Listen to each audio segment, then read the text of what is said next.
আসসালামু আলাইকুম।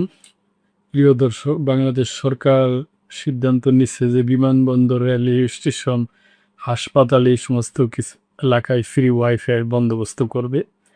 তথ্য প্রযুক্তিমন্ত্রী আজকে এক সেমিনারে বলছেন আরকি। বিমানবন্দর, রেল স্টেশন, হাসপাতালে ফ্রি ওয়াইফাই দেওয়া হবে তথ্য প্রযুক্তিমন্ত্রী। ডাক, টেলিযোগাযোগ ও তথ্য প্রযুক্তি মন্ত্রী ফকির মাহবুব আনাম বলছেন, দেশের সব বিমানবন্দর, রেলওয়ে স্টেশন এবং দূরপাল্লার ট্রেনগুলো পর্যায়ক্রমে ফ্রি ওয়াইফাই সেবার আওতায় আনার উদ্যোগ নিয়েছে সরকার। এ উপলক্ষে ইতিমধ্যে কাজ শুরু হয়েছে। শনিবার সকালে কক্সবাজার জেলা প্রশাসকের কার্যালয়ে সম্মেলন কক্ষে আয়োজিত সবার জন্য ইন্টারনেট শীর্ষক মত বিনিময় সভায় প্রধান অতিথির বক্তব্যে মন্ত্রী এ তথ্য জানান।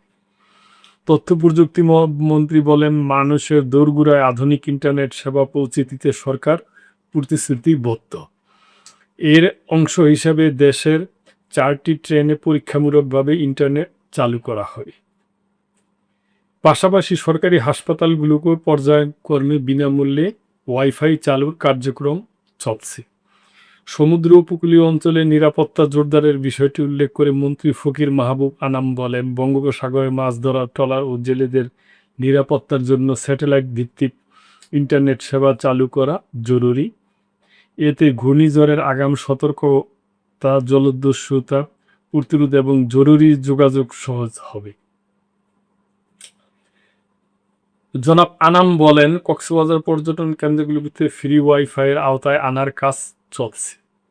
সবাই প্রযুক্তি শিক্ষার প্রসার নিয়ে গুরুত্ব আরোপ করে মন্ত্রী বলেন, উপজেলা পর্যায়ে ইন্টারনেট সেবা সম্প্রসারণের পাশাপাশি ফ্রিল্যান্সিং ও কৃত্রিম বুদ্ধিমত্তা খাতে দক্ষ জনবল তৈরিতে বিভিন্ন প্রকল্প বাস্তবায়ন করা হচ্ছে।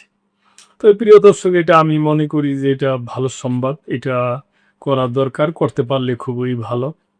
তো এই ব্যাপারে আপনাদের যদি কোনো মন্তব্য থাকে অবশ্যই করবেন এবং মেম্বারশিপ নিয়ে আমাদের পাশেই থাকবেন। আল্লাহ হাফেজ।